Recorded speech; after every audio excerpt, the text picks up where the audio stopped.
The woman standing behind the counter of the general store in Coolidge, Arizona Territory, had eyes that could freeze a man at 20 paces, and Quentin Yates felt the chill the moment he walked through the door on that sweltering July afternoon in 1883. He removed his hat, dust from the trail still clinging to his worn leather vest, and approached the counter where she stood ramrod straight. Her dark hair pulled back so tight it might have given him a headache just looking at it. She was beautiful in a severe sort of way, all sharp angles and carefully controlled expressions, like someone had carved her from ice and forgotten to let her thaw. "Help you?" Her voice was clipped, professional, entirely devoid of the warmth most shopkeepers offered to potential customers. Quentin smiled despite her tone. "Yes, madam. I need supplies. Just got hired on at the Barrett Ranch about 10 miles north. Need flour, coffee, beans, salt pork if you have it, and whatever else you might recommend for a man living in a bunkhouse." She moved with mechanical efficiency, gathering items without another word, her movements precise and practiced. Everything about her suggested a woman who had built walls around herself so high and so thick that nobody could possibly scale them. Quentin had seen soldiers with friendlier demeanors, and he had fought in enough skirmishes to know what guarded looked like. "That will be $4.60, she said, tallying the items with quick fingers. He paid, noting that she was careful not to let their hands touch during the exchange. "I did not catch your name, madam. I did not throw it." She wrapped his purchases in brown paper with sharp, angry movements. Quentin felt his smile widen. He had always been drawn to puzzles, and this woman was clearly a mystery wrapped in barbed wire. "Well, I am Quentin Yates. Since I will be working nearby, I expect I will be a regular customer. Seems only neighborly to introduce myself." For just a moment, something flickered in her eyes. Not warmth exactly, but perhaps recognition that he was being genuinely polite rather than forward. "Rebecca Anderson. I own this store. Pleasure to meet you, Miss Anderson."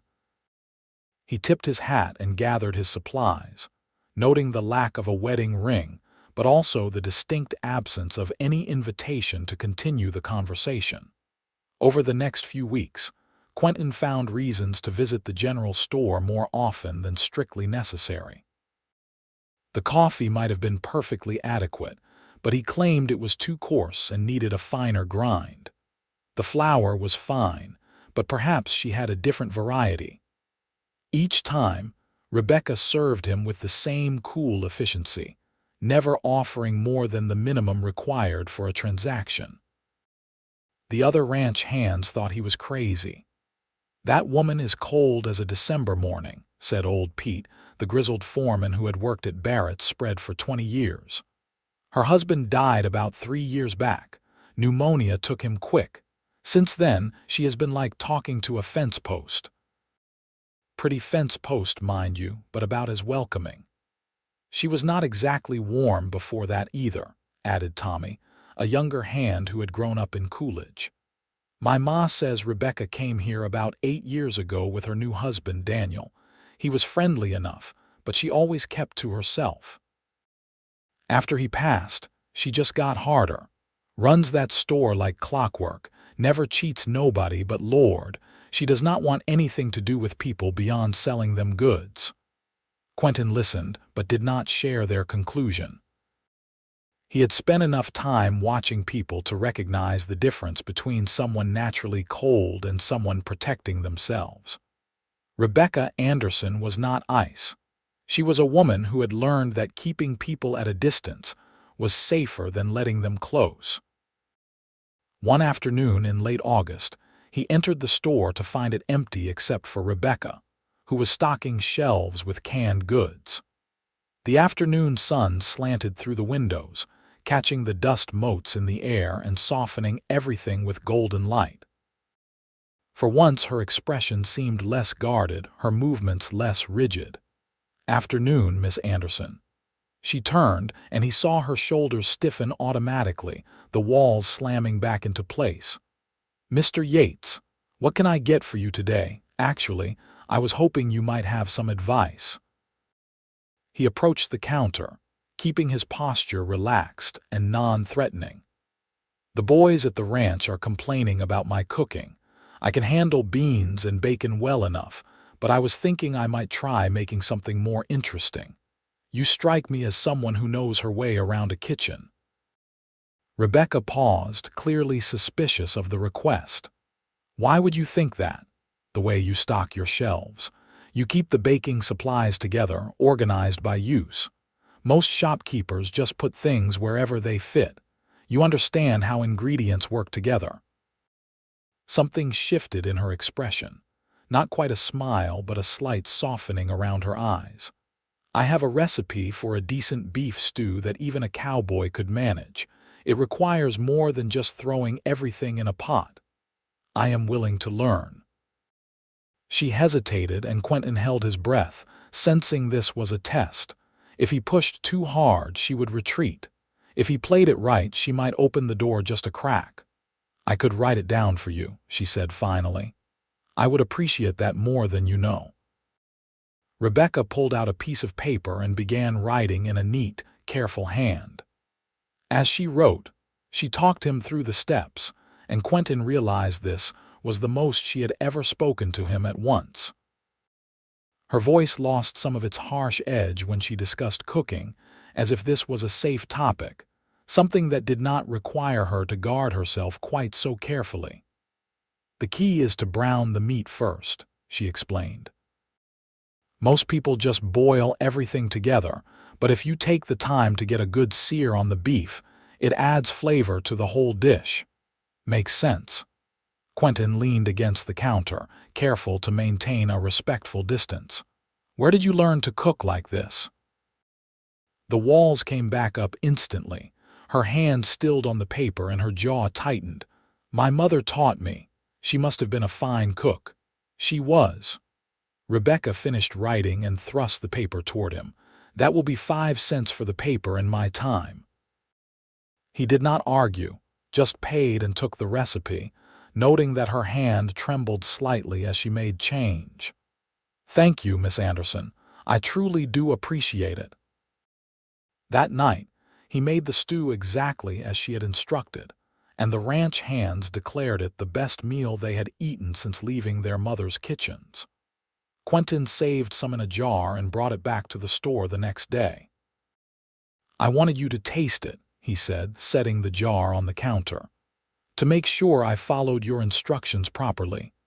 Rebecca stared at the jar as if it were a rattlesnake. "That is not necessary." "I know it is not necessary, but I would value your opinion." She did not touch the jar. "Mr. Yates, I appreciate your business, but I am not interested in whatever you think might develop here. I sell supplies. That is the extent of our relationship." Quentin nodded slowly. "I understand, but for what it is worth, I am not trying to develop anything beyond friendship. You have been kind enough to help me, and I wanted to thank you. Nothing more."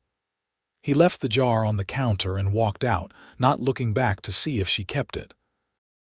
But the next time he came to the store, the jar was washed and sitting behind the counter, empty, and Rebecca's expression was perhaps 1 degree less frozen. The pattern continued through September. Quentin came to the store regularly, always polite, never pushing, treating Rebecca with the same respectful courtesy he would offer anyone. He talked about the ranch, about the cattle, about the weather, never prying into her life but always leaving space for her to share if she chose. Most of the time, she did not. But occasionally, she would offer a comment, a brief observation about the town or the territory, small cracks in her armor. One morning in early October, Quentin arrived to find Rebecca struggling with a heavy crate of goods that had been delivered to the front of the store. Without asking permission, he lifted it and carried it inside. "Where do you want this?" "I can manage my own deliveries," she said, but there was less bite in her tone than there might have been a month ago. "I am sure you can, but I am here, and it seems foolish to make you struggle when I can help." He set the crate down where she indicated. "Do you have more?" She did. 3 more crates, all heavy with canned goods and other supplies. Quentin carried them in one by one while Rebecca directed him, and when he finished, she surprised him by offering him a cup of coffee. "It is the least I can do," she said, almost defensive, as if expecting him to read something into the gesture. "Thank you. I would like that." They sat in the back room of the store in 2 chairs separated by a small table, drinking coffee in silence. It was not an uncomfortable silence, though. It was the silence of 2 people who did not need to fill every moment with words, and Quentin found it surprisingly pleasant. "How are you finding the territory?" Rebecca asked finally, beautiful in a harsh sort of way. "I grew up in Texas, so I am used to the heat, but Arizona has its own character. The mountains, the way the light changes at sunset, it is striking." "It takes some getting used to," she admitted. "When I first came here, I thought I would hate it. Too hot, too dusty, too far from anywhere civilized, but you stayed." Her expression shuddered again. "I had reasons." Quentin did not press. Instead, he finished his coffee and stood. "Thank you for the coffee, Miss Anderson, and for letting me help." "Rebecca," she said quietly. "If you are going to keep showing up here, you might as well call me Rebecca." It felt like a victory, though Quentin was careful not to show it. "Then you should call me Quentin." "All right, Quentin." The sound of his name in her voice did something strange to his chest, a tightening that was not unpleasant. As he walked back to the ranch, he realized he was in trouble. He had told himself he was just being friendly, just trying to know his neighbor, but the truth was more complicated. He was drawn to Rebecca in a way he had not been drawn to anyone in a long time. And it had nothing to do with her beauty, and everything to do with the person he sensed beneath the walls. October brought cooler weather and roundup season, which meant longer days and harder work. Quentin could not visit the store as often, and he found himself missing those brief interactions more than was reasonable. When he finally made it back to town on a Sunday afternoon, he found Rebecca closing up early. "Everything all right?" he asked. She looked tired, he realized, with shadows under her eyes that had not been there before. "Fine, just a slow day." "Have you eaten?" "I am not hungry." Quentin studied her. She looked thin, almost fragile, though he knew she would hate that description. "Rebecca, when was the last time you had a proper meal?" "I eat." "That was not my question." She glared at him, but there was no real heat in it. "I do not need you to worry about me." "Too late. I already do." He made a decision, knowing it was risky. "Come to dinner with me. The hotel restaurant is open, and you need to eat something besides crackers and cheese." "I cannot. People would talk." "Let them talk. We are 2 adults having a meal. If the good people of Coolidge do not have anything better to gossip about than that, their lives must be terribly boring."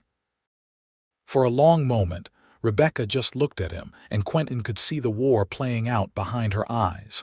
Fear and loneliness battling against each other, neither willing to concede. "Just dinner," he said softly. "I promise I do not bite." "1 meal," she said finally. "But only because you are right that I have not been eating properly." They walked to the hotel restaurant together, maintaining a careful distance between them that likely fooled no one.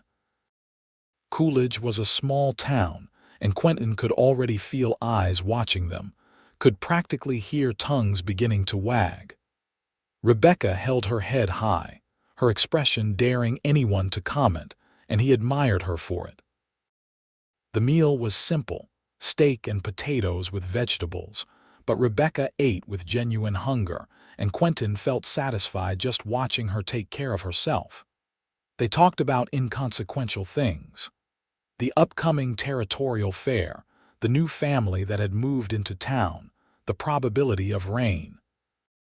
Nothing deep or personal, but the conversation flowed more easily than it ever had in the store.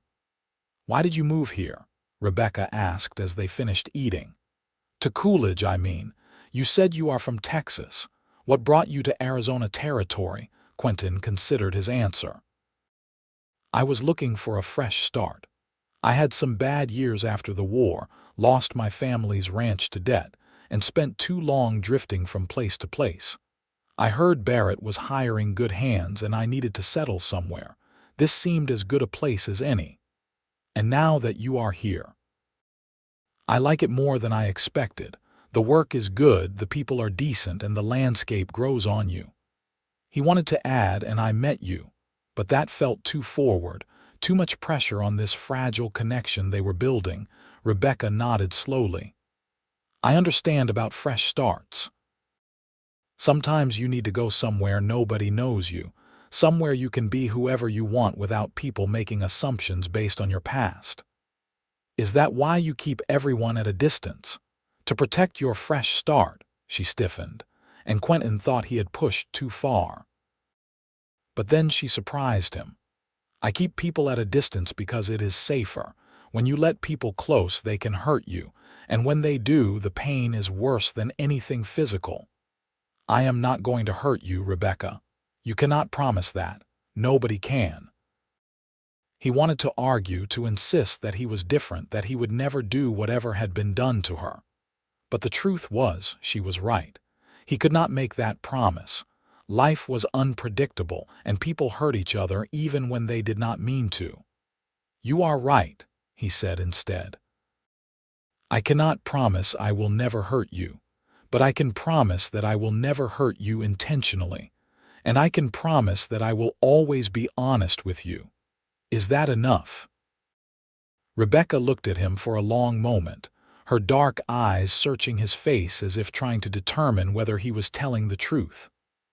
"I do not know," she said finally, "but it is more than most people offer." They finished dinner and Quentin walked her back to her store where she lived in the rooms above. At the door, she turned to him, her expression softer than he had ever seen it. "Thank you for dinner, and for not pushing. Thank you for coming. I enjoyed your company." She nodded and slipped inside, and Quentin walked back toward the ranch feeling like he had taken one more step forward in a very long journey. November arrived with cooler temperatures and occasional rain. Quentin continued his visits to the store, and Rebecca continued to thaw, degree by painful degree. She smiled more often now, small, fleeting expressions that lit up her entire face. She asked about his work, his life before Arizona, his hopes for the future. In turn, she began to share small pieces of her own story. She had grown up in Missouri, she told him one afternoon while he helped her rearrange stock. Her father had been a shopkeeper, and she had learned the business from him. Her mother had died when Rebecca was 16, and her father had followed 2 years later, leaving her alone. "That is when I met Daniel," she said, her voice carefully neutral. "He seemed kind, stable.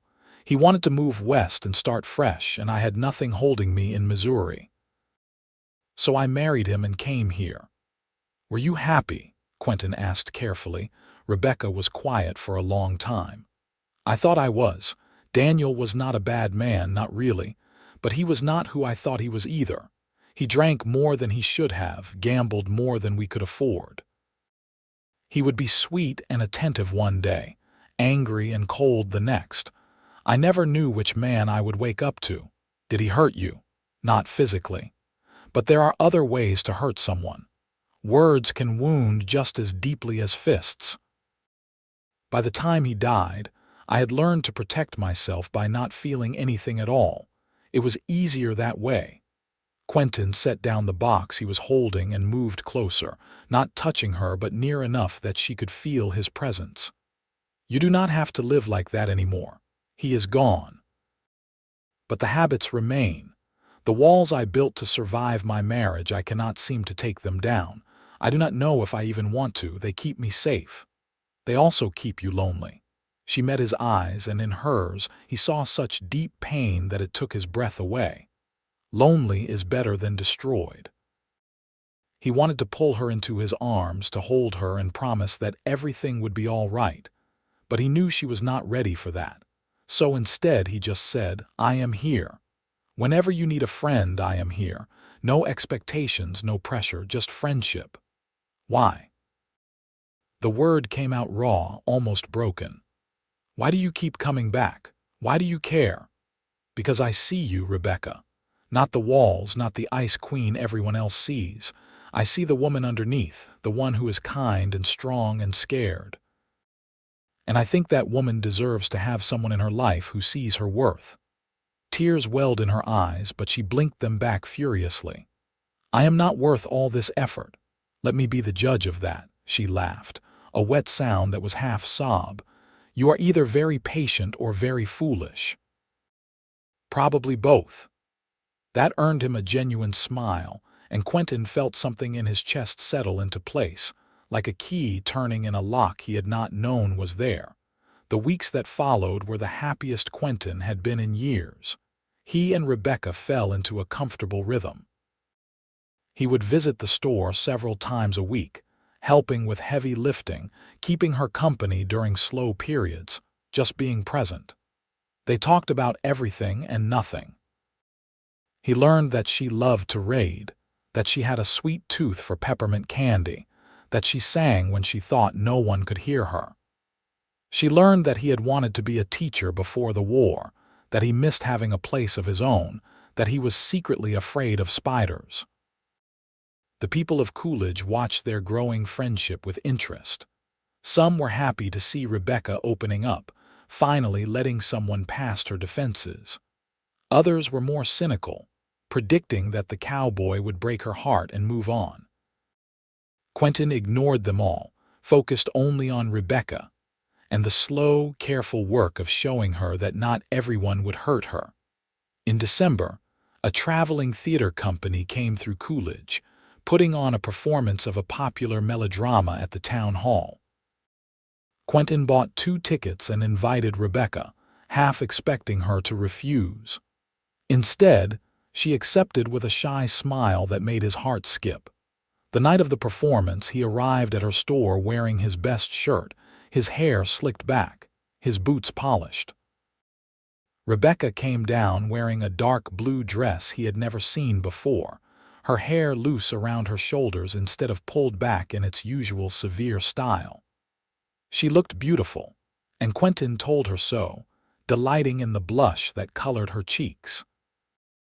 They sat together in the crowded hall, their shoulders touching, and Quentin was intensely aware of every point of contact between them.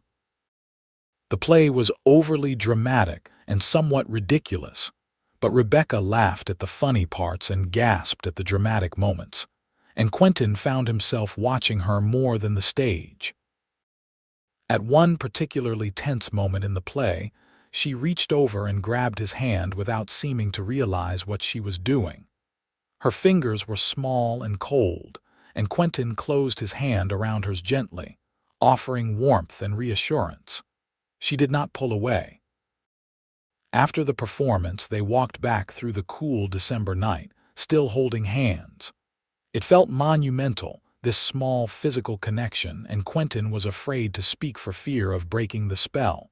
At her door, Rebecca turned to him, her face tilted up toward his. "I had a wonderful time tonight. So did I. Quentin, I need to tell you something." She took a breath, gathering courage. "I am scared. These feelings I am developing for you terrify me. Every instinct I have tells me to push you away, to rebuild my walls before you can hurt me. But I do not want to. For the first time in years, I want to take a risk." His heart was pounding so hard he was sure she could hear it. "What kind of risk?" "The risk of letting someone matter to me. The risk of believing that maybe not everyone will hurt me. The risk of trusting you." Quentin raised his free hand slowly, giving her time to pull away, and cupped her cheek. "I will spend every day proving that your trust is not misplaced. I swear it, Rebecca." She leaned into his touch, her eyes closing briefly. I believe you. God help me, I actually believe you. Can I kiss you? Her eyes opened, vulnerable and afraid and wanting all at once. Yes. He leaned in slowly, giving her every opportunity to change her mind, and pressed his lips to hers. The kiss was gentle, almost chaste, but it felt like a promise. When he pulled back, Rebecca was smiling, a real smile that reached her eyes. I should go inside, she whispered. I know. Will you come by tomorrow if you want me to? I do. He kissed her forehead and stepped back, releasing her hand reluctantly. Sleep well, Rebecca. You too, Quentin. He walked back to the ranch that night feeling like he was floating. The months of patience, of careful friendship, had been worth it. Rebecca was finally opening up, finally letting him in, and he was determined to show her that her trust was not misplaced. The weeks leading up to Christmas were magical. Rebecca and Quentin were openly courting now, and though some people whispered and speculated, most of Coolidge seemed happy for them. They walked together, ate meals together, attended church services together. Rebecca's smiles came more easily now, and her laughter was becoming a sound Quentin heard regularly on Christmas Eve. Quentin arrived at the store after it closed, carrying a wrapped package. Rebecca had made dinner in her small apartment above the store, and they ate by lamplight, the world outside dark and quiet. I have something for you, he said when they finished eating. Quentin, you should not have spent money on me. It was not much. Please open it. She unwrapped the package carefully, preserving the paper, and pulled out a beautiful leather-bound journal and a set of pencils. Her eyes widened. How did you know? You mentioned once that you used to write before your marriage, poems and stories. I thought maybe you would like to start again. Rebecca ran her fingers over the journal's cover, her expression soft and wondering. I have not written anything in years. Daniel said it was a waste of time, that I should focus on practical things. Daniel was wrong about a lot of things. She looked up at him, tears shimmering in her eyes. Thank you. This is the most thoughtful gift anyone has ever given me. I have something else to say, and I want you to really hear me. Quentin took her hands in his. I love you, Rebecca. I think I have loved you since the first day I walked into your store, and you looked at me like I was an inconvenience you had to tolerate. I love your strength, your resilience, the way you have survived things that would have broken other people. I love how you are learning to trust again, how you are letting yourself smile and laugh and live. I am not expecting you to say it back. I just needed you to know. Rebecca was crying now, tears streaming down her face. I love you too. I did not think I could ever feel this way again. I was so sure my heart was too broken, too damaged. But you have been so patient, so kind. You have taken down my walls brick by brick, and instead of feeling vulnerable, I feel free. Quentin pulled her into his arms, holding her as she cried, and he realized she was not crying from sadness but from relief, from joy, from the overwhelming emotion of letting herself feel again. Will you marry me? The words came out before he had planned them, but once spoken, he knew they were right. Rebecca pulled back to look at him, her eyes wide. What? I know it is soon. I know you need time, but I also know I want to spend the rest of my life with you. I want to wake up next to you every morning and fall asleep beside you every night. I want to build a life with you, a real life based on honesty and trust and love. Will you marry me? She laughed, a beautiful sound full of wonder. Yes, yes, I will marry you. He kissed her then, deeper than before, pouring all his love and promise and hope into that kiss. When they finally broke apart, both breathless, Rebecca was smiling wider than he had ever seen. I do not have a ring, he admitted. I did not plan this. I do not need a ring, I just need you. They spent the rest of the evening planning their future.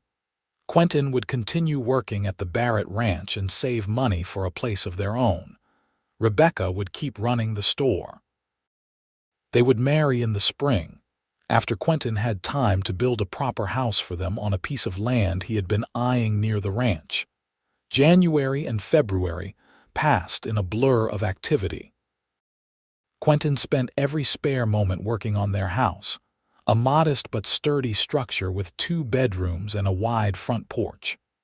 Rebecca helped when she could, and together they created a home that was truly theirs, free from the ghosts of past hurts. The whole town turned out for their wedding in April.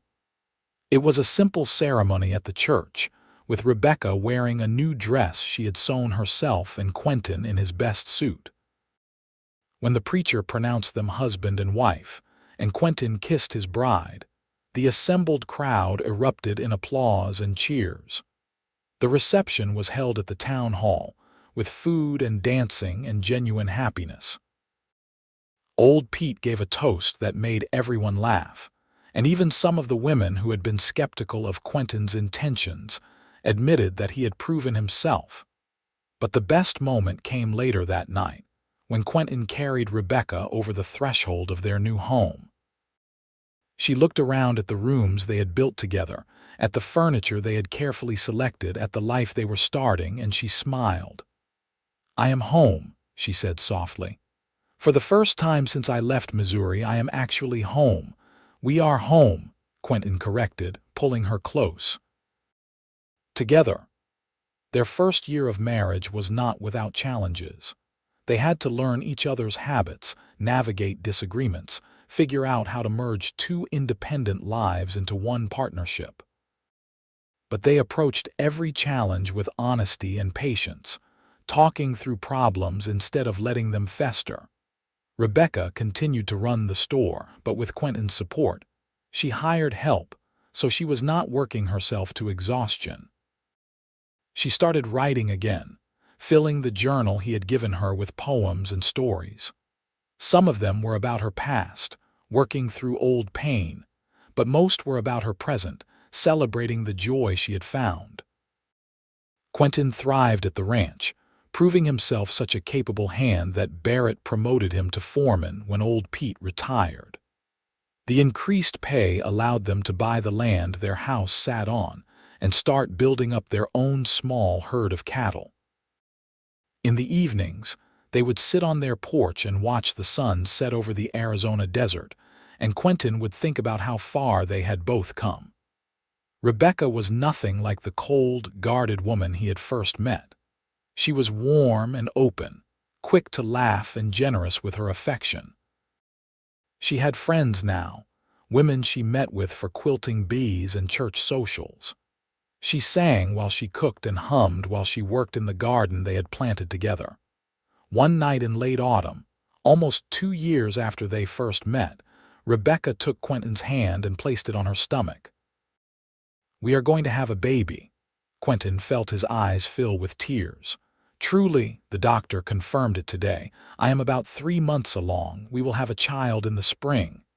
He pulled her into his arms, overwhelmed with joy and gratitude. "I love you so much. I love you too, and Quentin. Thank you. For what?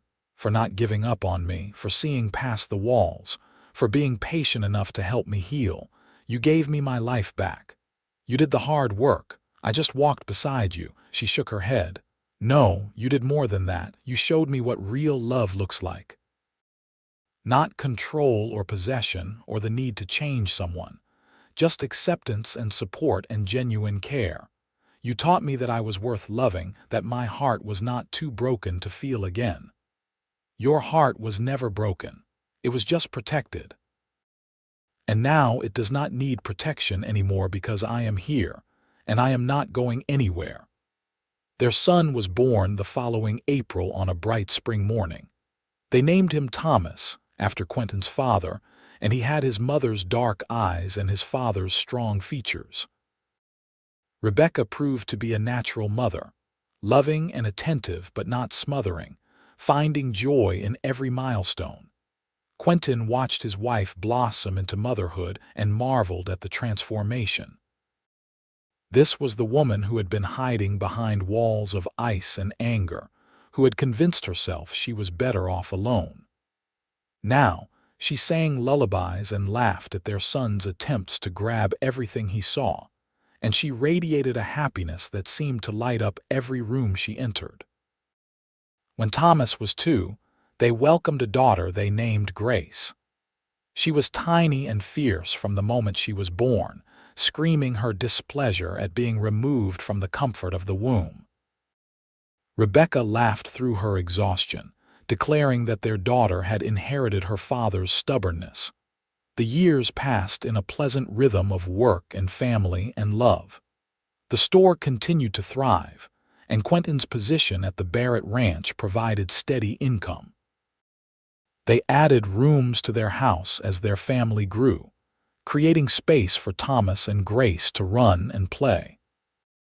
On quiet evenings, when the children were asleep and the house was peaceful, Quentin and Rebecca would sit together on their porch, and he would hold her close and remember that first day in the store.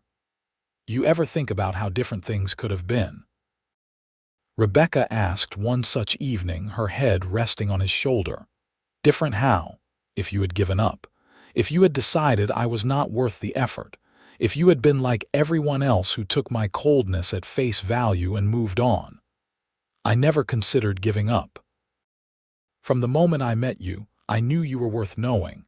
How could you tell? Your eyes. They were cold, yes, but underneath, I saw so much pain and loneliness. I recognized it because I had felt it too after I lost my family's ranch. That kind of pain does not come from being naturally cold. It comes from being hurt, and I figured anyone who had been hurt that badly must have had something worth hurting. Rebecca turned to look at him, her expression soft in the lamplight. I was so afraid of you at first, afraid of how you made me feel. I had worked so hard to not feel anything, and you came along and made me want things I had given up on. I am glad I did. So am I. She kissed him, sweet and gentle. You know what the best part is? I am not afraid anymore, not of loving you, not of being vulnerable, not of life. You taught me that the walls I built to protect myself were actually a prison, and you helped me break free. We broke free together, Quentin said. I was as lost as you were before we met, just in a different way. As they sat together under the vast Arizona sky, stars beginning to emerge in the deepening darkness, Quentin felt a profound sense of gratitude. He thought about all the choices that had led him here, to this moment, with this woman and the life they had built together. Every hardship, every loss, every lonely night had been worth it to arrive at this place of peace and love. Thomas and Grace grew into fine young people. Thomas inherited his father's steady nature and his mother's intelligence, while Grace got her mother's determination and her father's kindness. They both helped in the store and learned to ride and rope at the ranch, growing up secure in the knowledge that they were loved and valued. When Thomas was 16 and Grace 14, Barrett decided to retire and offered to sell the ranch to Quentin at a fair price. It was an opportunity they could not pass up. With Rebecca's savings from the store and Quentin's years of careful money management, they were able to buy the ranch, becoming landowners in their own right. Rebecca sold the general store to a young couple new to Coolidge, feeling ready to move on to the next chapter of their lives. She focused on the ranch, proving to have a keen head for business and an instinct for breeding quality cattle. Together, she and Quentin built the operation into one of the most respected in the territory. On their 20th wedding anniversary, Quentin took Rebecca back to Coolidge, to the building that had housed her store. It was still a general store, run by the couple they had sold it to, but Rebecca had not been inside since the sale. "Why are we here?" she asked as they stood outside. "I wanted to show you something. Come on." They went inside and Quentin led her to the spot where the counter used to be. "Do you remember the first time I came in here? Of course. You wanted supplies for the bunkhouse. You smiled at me even though I was rude." I smiled because I saw something in you that you could not see in yourself. I saw strength and resilience and a heart that was just waiting for someone to treat it gently. Rebecca's eyes filled with tears. You saw all that in one visit. I saw enough to know I wanted to see more.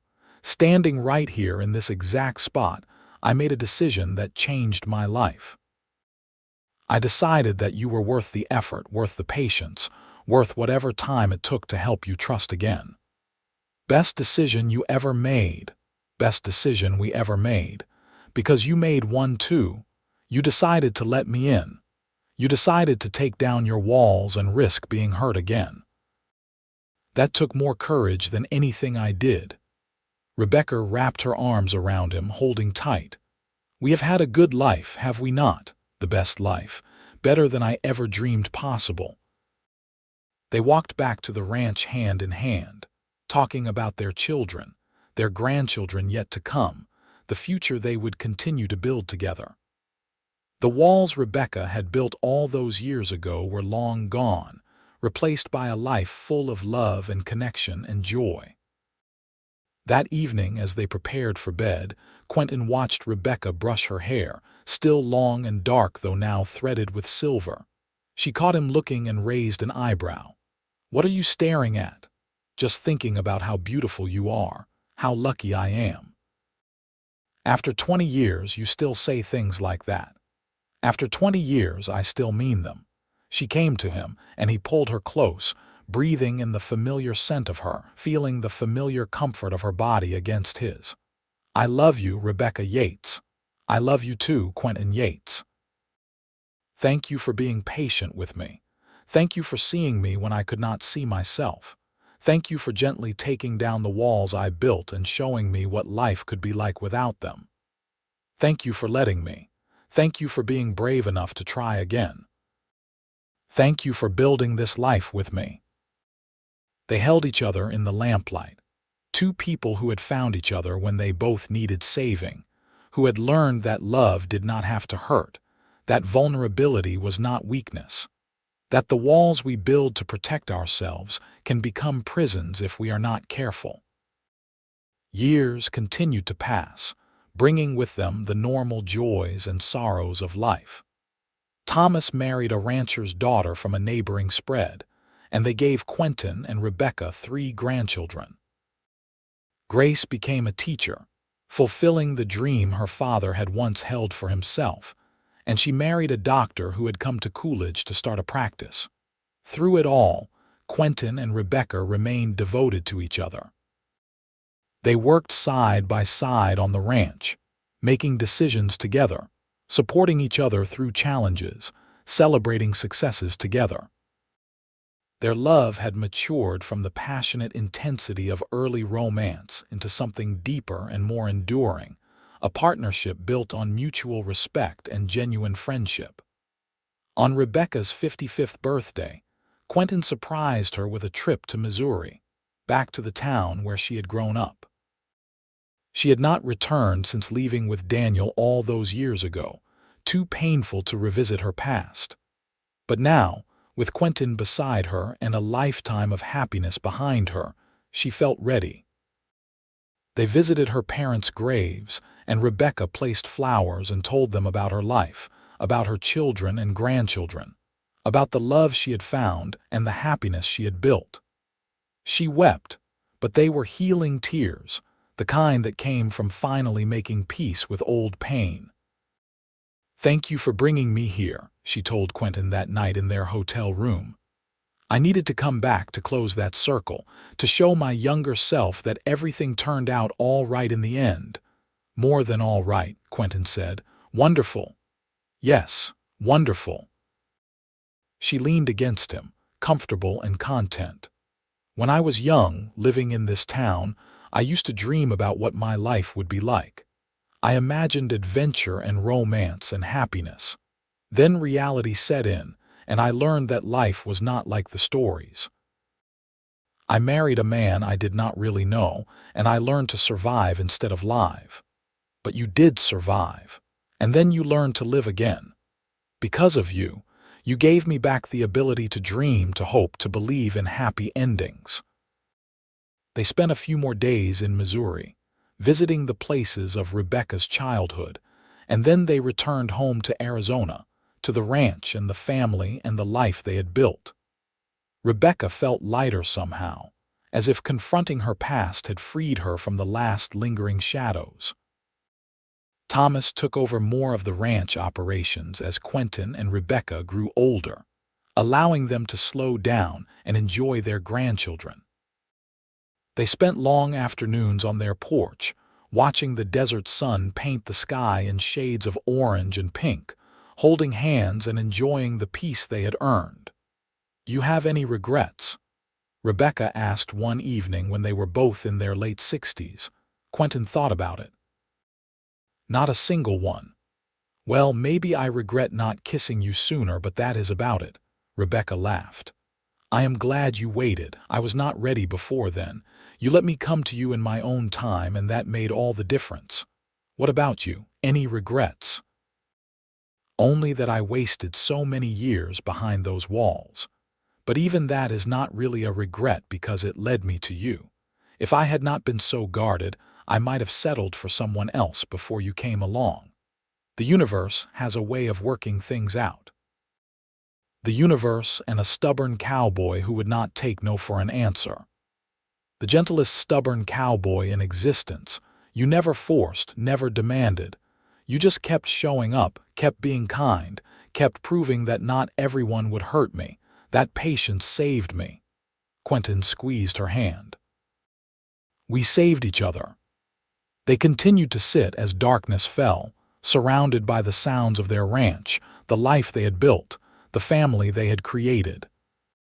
Two people who had found each other when they both needed finding, who had learned that love was not about possession or control but about partnership and support, who had discovered that the strongest walls are not the ones we build around our hearts, but the ones we build with someone else, walls that form a home instead of a prison. When Quentin was 72, he suffered a mild stroke that left him weakened but still mentally sharp. Rebecca nursed him back to health with the same determination she had once used to keep people away, redirected now toward keeping him comfortable and healing. He recovered well enough to walk again with a cane and to sit on the porch and enjoy the desert views he loved. "You do not have to fuss over me," he told her one afternoon when she brought him tea and a blanket despite the warmth of the day. "I am not fussing. I am caring. There is a difference." "Rebecca, I want to talk about something serious." Her expression became concerned. "What is wrong?" "Nothing is wrong. I just want to make sure you know something. If anything happens to me, I need you to promise you will not retreat behind those walls again. You have come so far, built such a full life. Promise me you will stay open, stay connected to our children and grandchildren and friends."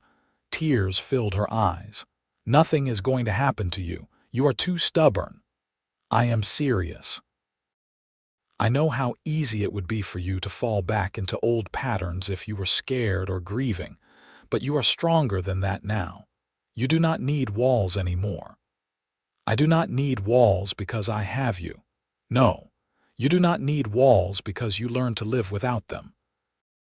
"I helped, yes, but the strength was always yours. Promise me." "I promise, but you have to promise something too." "What is that?" "Promise you will stick around for a good long while yet. We still have grandchildren to spoil and sunsets to watch." "I will do my best," and he did.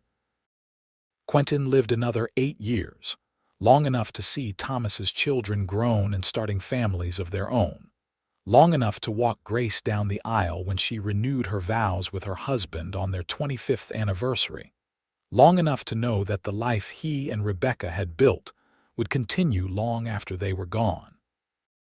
He passed peacefully one autumn evening, sitting on the porch with Rebecca beside him, holding her hand as he had held it thousands of times before. His last words were, "I love you," and Rebecca held him and wept and whispered the same words back. The grief was profound, the pain of losing her partner of more than 50 years nearly unbearable. But Rebecca kept her promise. She did not retreat behind walls. She leaned on her children and grandchildren, accepted comfort from friends, allowed herself to grieve openly and honestly. She wrote about her pain in the journal Quentin had given her so many years ago, now supplemented by dozens of others, all filled with the story of their life together. And slowly, gradually, the grief became bearable. The pain was still there, would always be there, but it was joined by gratitude for the years they had shared, by joy in the memories they had made, by pride in the family and legacy they had built together. Rebecca lived another 12 years after Quentin's death, remaining active in the ranch operations until her final year. She told stories about her cowboy to anyone who would listen, keeping his memory alive not just for herself, but for the generations that followed. She taught her grandchildren and great-grandchildren about the importance of patience, of seeing past walls to the person underneath, of taking chances on love even when you are scared. On a spring morning much like the one when her son had been born, Rebecca passed away in her sleep, surrounded by family in the house she and Quentin had built together. She was 92 years old, and she died peacefully, a slight smile on her face as if she was dreaming of something wonderful. At her funeral, Thomas stood up to speak, his own hair now gray, his face lined with years of sun and work. "My mother was the strongest person I ever knew," he said. "Not because she never needed help, but because she learned to accept it. Not because she never felt pain, but because she allowed herself to heal. She taught us that walls are meant to form homes, not prisons, and that real love is patient and gentle and enduring."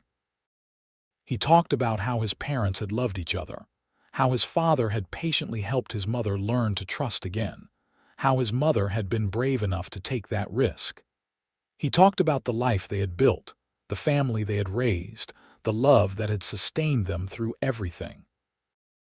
Grace spoke too, sharing memories of sitting on the porch with her parents, watching sunsets and listening to them talk about everything and nothing.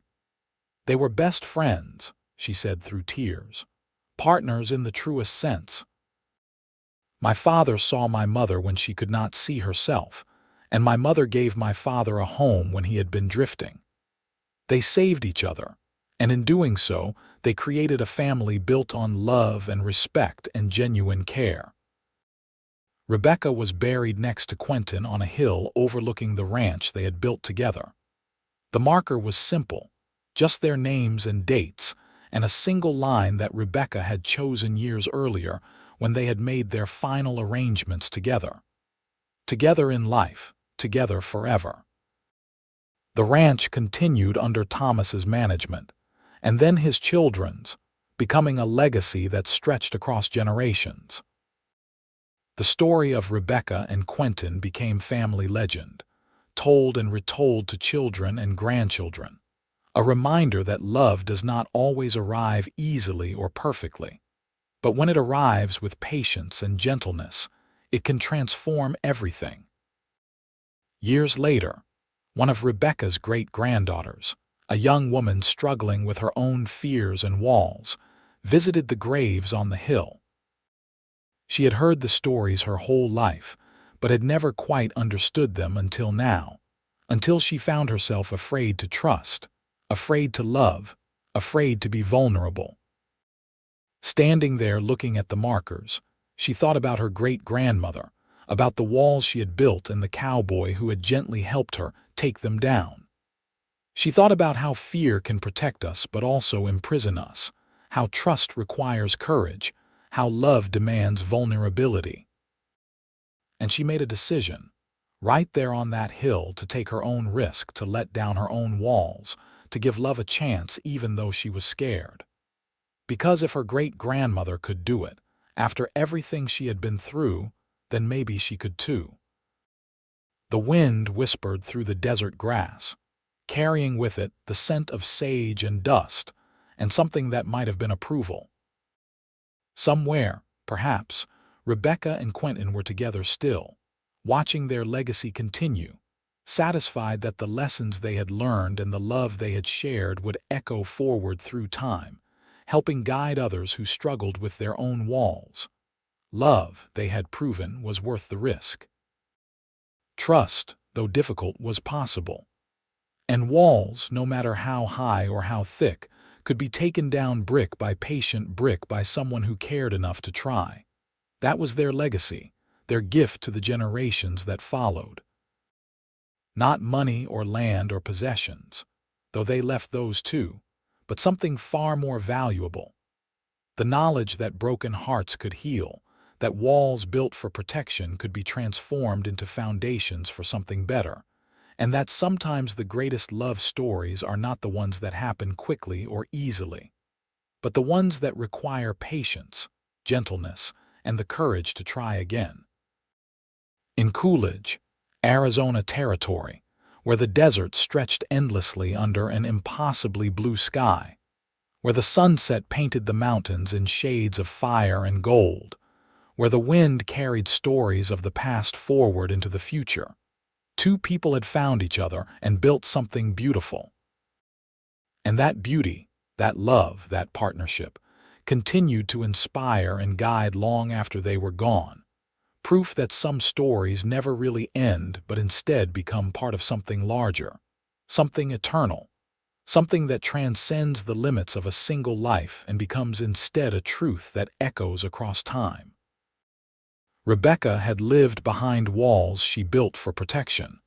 Quentin had gently taken them down.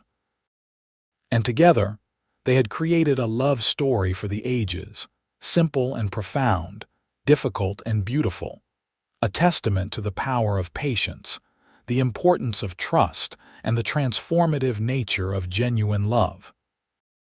Their story was not unique in its elements, perhaps, but in its execution, in the careful and deliberate way they had built their life together. It was extraordinary. They had proven that love was not just about passion or romance, though they had those too, but about partnership and respect and the willingness to see past the surface to the person underneath, to value what you found there, and to commit yourself to building something that would last, not just until death did you part, but beyond, into the legacy you left behind. And so their story ended not with death but with continuation, with children and grandchildren and great-grandchildren who carried forward the lessons learned, the love shared, the example set. It ended with a ranch that thrived, with a family that loved, with a memory that inspired. It ended, in other words, as all the best love stories do, not with an ending at all, but with a promise that the love would continue, transforming and growing, forever and always. The desert wind blew across the graves on the hill, and somewhere in that wind was a whisper that sounded like laughter, like joy, like two voices speaking in perfect harmony, saying the words they had said to each other countless times across more than 50 years together. I love you. I love you too. And that love, that simple and profound declaration, echoed across time and space, a reminder that walls could come down, hearts could heal, and love, when given the chance, could transform everything. The end.